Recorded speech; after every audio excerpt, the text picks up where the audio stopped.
लिहिली बरं का मग ही जी तुकोबरायांची आरती रामेश्वर भट्टांनी शरकंदे महाराज जी लिहिली तो प्रसंग आहे आम्ही आज सांगतोय. विठाला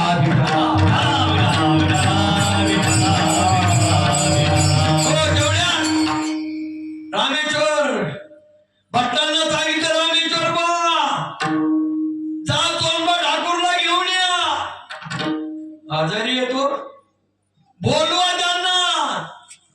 रामेश्वर बा निघाले, सोनबा ठाकूरच्या घरी गेले. दरवाजा बंद होता, दरवाजावर थाप मारली गेली, आतून आवाज येईना. दरवाजा उघडला गेला, आतमध्ये गेले. सोनबा ठाकूर त्या खाटेवर पडून श्वास गिळत होते. तेवढ्यात रामेश्वर भट्टांनी आवाज दिला, सोनबा मी रामेश्वर आलोय. रामेश्वर भट्ट आहात का तुम्ही? हो. मला भेटण्याकरता आला का? नाही नाही. मग कशा करता आलाय? सांगावा घेऊन आलोय. तुकोबरायांनी धाडलंय, मला सांगितलंय का घेऊन या. महिना झालाय, माझ्या पोटामध्ये अन्नाचा कण नाही, पाण्याचा बुंद देखील नाहीये, येऊ शकत नाही. रामेश्वर भट्टांनी उचललं, खांद्यावर घेतलं आणि तुकोबरायांच्या समोर नेऊन ठेवलं गेलं. तुकोबरायांनी कटाक्ष नजर त्या सोनबाकडे टाकली गेली आणि सांगितलं, सोनबा काय उत्कृष्ट मृदुंग वाजवला, टाळकरी नाचत होते. सोनबा एक सांगू काय, अरे मी देखील नाचलो ना, मी देखील कीर्तनात नाचलो. सोनबाने डोकं वर काढलाय, सांगितलं, तुकशेठ तुकोबा मी आलोच नव्हतो, मी आजारी होतो, मी आलोच नव्हतो. मग मृदुंग वाजवला कोणी माझ्या तुकोबांच्या कीर्तनामध्ये? वाजवला कोणी? अरे जगाचा बाप आहे ना, तो जगाचा मालक स्वतः त्या पंढरपूर मधून ती वीज जोडली, कमरेवरचे हात काढले आणि माझ्या तुकोबरायांच्या कीर्तनामध्ये मृदुंग वाजवला. त्यांचं नाव तुकोबा आहे. विठाला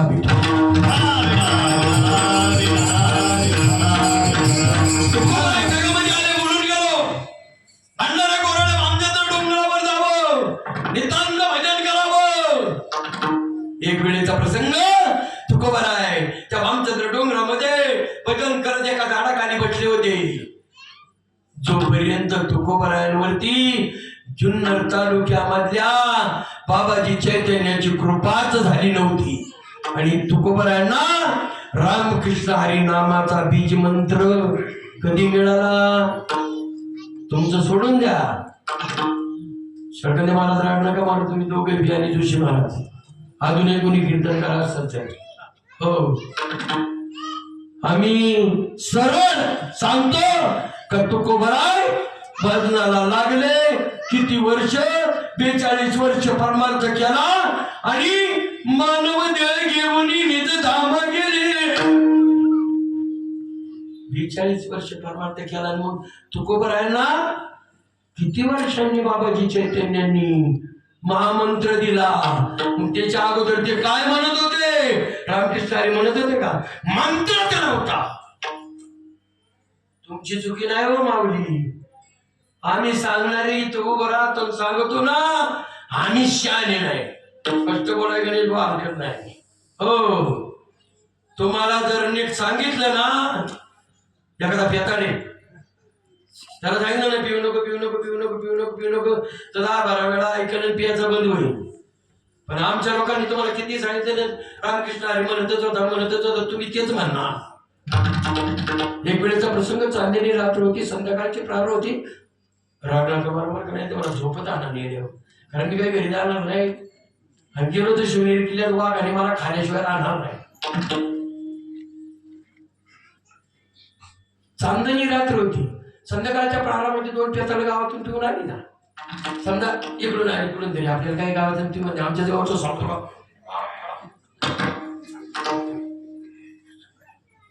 बरोबर की नाही? चालले चालता बाजूला एक विहीर होती आणि काय करायचे का बस गप्पी चालल्यात ना आपल्या घरी जायचं का नाही. ते एकाने विहीर चांदणी रात्र होती, चंद्र होता आणि याला नेमका तो पुढे पाण्यात दिसला. त्याला म्हणतो इकडे इकडे. मला काय, मला चंद्र पाण्यात पडला. तुम्ही पाहुणे पाहुणे तुम्ही हा दृष्टांत कधी ऐकला का? ऐकलाय का? नाही ऐकला तर तुम्ही नाही सांगा. नाही ऐकलं सांगू का? किती पैसे द्यायला सांगेल.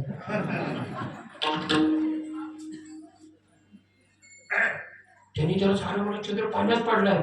हे मला त्याला काढला पाहिजे. आम्हाला तुला काय करायचंय? मला पाडलाय, बरं पाडलाय मला. चला आपलं नाही नाही नाही नाही म्हणा याला काढायचं झालं. पण कारण काय? कारण काय म्हणजे लाईटीचा जरा प्रॉब्लेम आहे, त्याच्यामुळे लाईट आज 3 पेज रात्रीची. माझा बाप कांदा करतोय तिथं धरणाच्या कडेला. आणि जर चंद्र पाण्यात पडला तर आधारामध्ये त्याला पाणी भरता येणार नाही, याला काढायचं. इकडे तिकडे पाहिलं, रशी होती, बादली होती, सोडली खाली, बादली पाण्यात टेकली, त्याच्यात लोकांना तयार झाल्या. म्हणजे चपळे तू पडतो इकडे तिकडे, कपारीला गेला, पुढे गेला, कपारीला गेलाय, कपारीला म्हणला. यांनी हळूच बादली सोडली, पाणी शांत होऊन दिलं आणि त्या बादलीच्या पाण्यामध्ये चंद्राचं प्रतिबिंब पडलं. आला आला याला मला भूक आला वळला ना वर वाढला. वर जसा आला वरून डोक्यात होता, हाय आहे बादलीत आहे माझं. आणि नेमकी एका कपारीला बाजी लागली. कपारीला बाजी लागल्याच्या नंतर आता काय करायचं? वडितोय दोघांनी जोर लावला, ते जरा तुटलं आणि ती बादली पडली खाली. हे दोघं जण वर असं उताना पडलं. वर पाहिलं मला एका फाटक्यात आणला का नाही.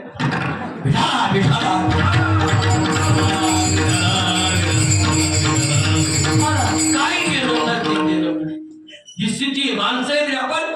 हो आम्ही जड सागरचा इथून बातला गेलो. रामचंद्रावरती तुकोबरायांचं भजन चालू होतं. श्री विठ्ठल श्री विठ्ठल श्री विठ्ठल श्री विठ्ठल भजन चालू होतं. आणि तेवढ्यामध्येच कडोसगावचा गंगाराम बाबा मावाळ म्हैस चुकली म्हणून शोधत शोधत रामचंद्र डोंगरावर आले. विठ्ठल नामाचा मंत्र त्यांच्या कानावर गेला, जवळ गेले. पाहिलं तर कोणी सद्ग्रस्त एका झाडाखाली विठ्ठलाचं नामस्मरण करतो आणि आवाज दिला. गंगाराम मावळांनी अहो ऐकलं का? माझी माई चुकलेली आहे, डोंगरामध्ये आलेली आहे. तुम्ही पाहिले का माझी म्हैस? तुकोबरायांनी डोळे उघडले, त्या सद्ग्रस्ताकडे पाहिलं गेलं. सांगितलं अरे माझ्या माणसा, भगवान परमात्म्याने तुला उत्तम असा नरदेव दिलेला आहे ना रे. ती म्हैस शोधायला नाही दिला. मग अरे त्या देवाला शोधण्याकरता दिला. जा तुझी म्हैस गोठ्यात बांधलेली असेल. पुन्हा गेला गोठ्यामध्ये जाऊन पाहिलं तर म्हैस बांधलेली होती. खाजील झाला. पुन्हा भामचंद्राचा रस्ता झाला. तुकोबरायांच्या चरणावर नतमस्तक झाला आणि 14 टाळकऱ्यांमध्ये त्या गंगाराम मावळाचा नंबर लागला. अशा पद्धतीनं 14 टाळकऱ्यांचा समावेश माझ्या तुकोबरायांचा परमार्थ चालू होता.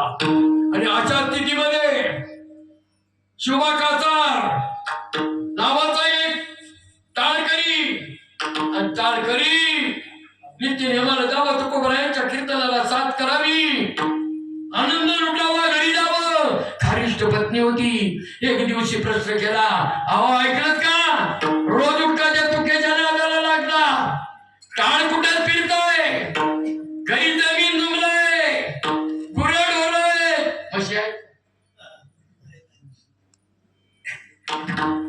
गुरड होलंय, लेकरं बाळ आहे. पहा जरा उठसुटत्या तुक्याच्या नादाला लागतात आणि गावामध्ये टाळकुटीत फिरतात. परंतु सांगा अंतरीचे दावे स्वभावे बाहेरी दरविता परी अबरेना. स्वभाव तसा बांधला होता. आणि आज स्थितीमध्ये एक दिवस त्या शिवबाकाचाराच्या पत्नीला वाटलं काही नाही, तुकोबरायांची खोडच मोडायची. संध्याकाळच्या प्रहारामध्ये जेवण खाण झालं.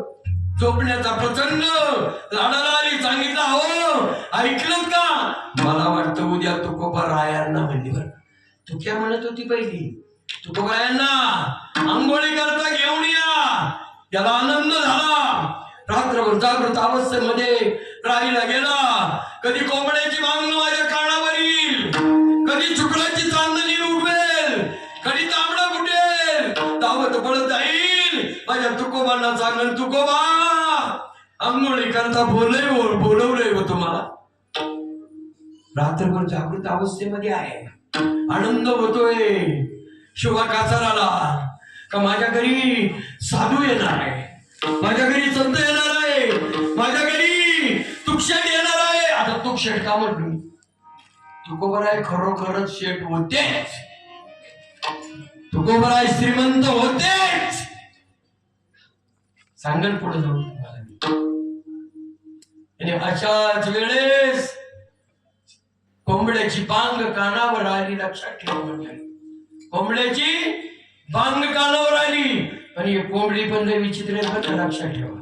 ज्या वेळेस ते आता तर काय दिवस आहे,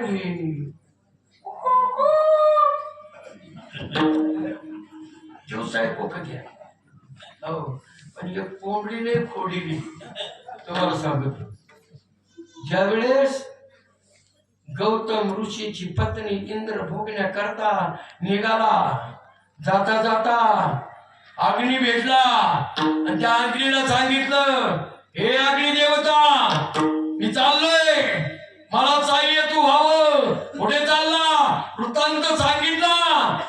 त्यांना मी नाही येणार, साधू आहे गौतम, शाप देईल, पद्म करील, मी येणार नाही.